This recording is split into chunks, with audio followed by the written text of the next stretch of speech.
Assalamualaikum warahmatullahi wabarakatuh. Saya Ahmad Sulaiman.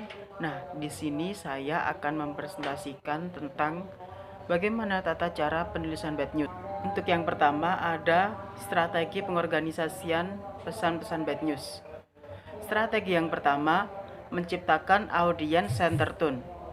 Nah, sudah kita ketahui bahwa nada atau intonasi dalam menyampaikan suatu pesan mampu memberikan kontribusi atau dampak yang cukup penting bagi efektivitas penyampaian pesan-pesan bisnis. Untuk strategi yang kedua ada memilih pendekatan organisasional. Nah, dalam pendekatan organisasional ini dibagi lagi menjadi dua, yaitu perencanaan secara tidak langsung dan perencanaan secara langsung. Yang pertama, perencanaan tidak langsung. Dalam pendekatan organisasional, perencanaan tidak langsung terdapat 4 bagian. Bagian yang pertama yaitu pembuka. Pembuka ini biasanya berisi tentang pernyataan-pernyataan yang netral atau salam pembuka. Untuk bagian yang kedua ada alasan. Di sini Anda dapat mengemukakan alasan Anda mengapa Anda mengirimkan pesan. Untuk bagian yang ketiga ada bad news. Nah, di sini Anda dapat menyampaikan isi dari pesan yang akan Anda sampaikan. Dan yang terakhir ada penutup. Di bagian penutup ini Anda dapat menutupnya dengan kata-kata yang positif, bersahabat, dan menyenangkan. Kemudian ada perencanaan langsung.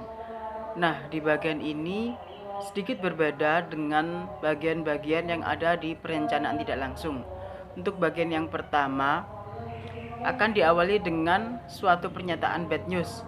Selanjutnya akan diikuti dengan alasan yang mendukung dari isi bad news tersebut dan diakhiri dengan penutup yang bersahabat. Untuk materi yang selanjutnya ada mengkomunikasikan informasi dan jawaban negatif. Dalam dunia bisnis seringkali memberikan jawaban sebagai bentuk penolakan atau ketidaksetujuan terhadap sesuatu.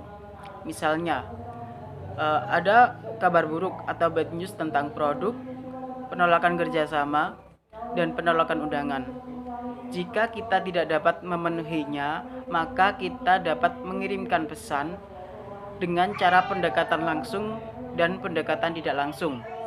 Untuk materi selanjutnya ada penyampaian bad news ke pelanggan. Ketika Anda ingin menyampaikan pesan bad news kepada pelanggan atau calon pelanggan Anda, maka Anda perlu memperhatikan bagaimana menjaga pelanggan Anda agar tetap dapat berhubungan bisnis yang baik di kemudian hari. Nah, cara yang pertama ada bad news tentang pesanan. Jika Anda hanya dapat memenuhi sebagian pesanan produk pelanggan Anda, maka Anda dapat menggunakan pendekatan organisasional secara tidak langsung, di mana yang isinya paragraf pembukanya adalah good news, bahwa sebagian produk pesanan dari pelanggan Anda dapat dipenuhi. Untuk yang kedua ada penolakan surat pengaduan dan keluhan. Dalam melakukan penolakan atas surat pengaduan yang diajukan oleh pelanggan, maka sebaiknya Anda perlu menghindari penggunaan bahasa yang mempunyai dampak negatif bagi si pelanggan.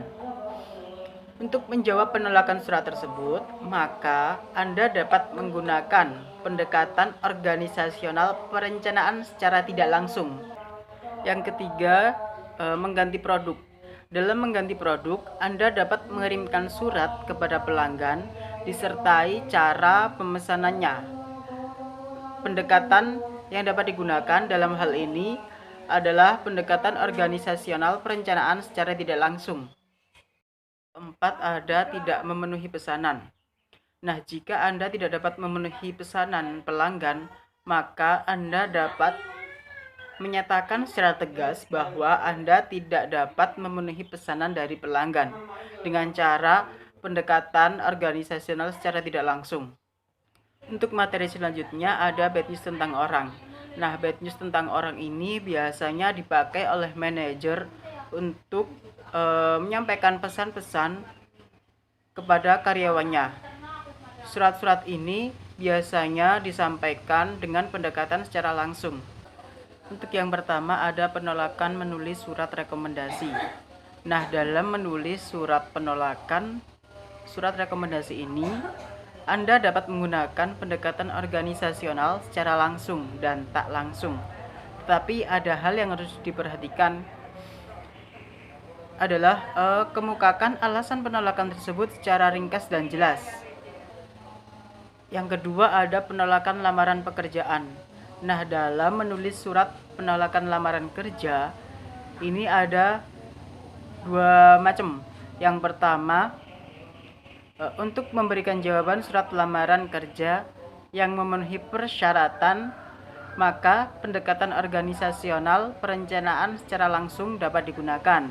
Tetapi, untuk penolakan surat lamaran kerja yang tidak memenuhi persyaratan, maka dapat menggunakan pendekatan organisasional perencanaan secara tidak langsung. Dan untuk yang ketiga ada surat penolakan kredit.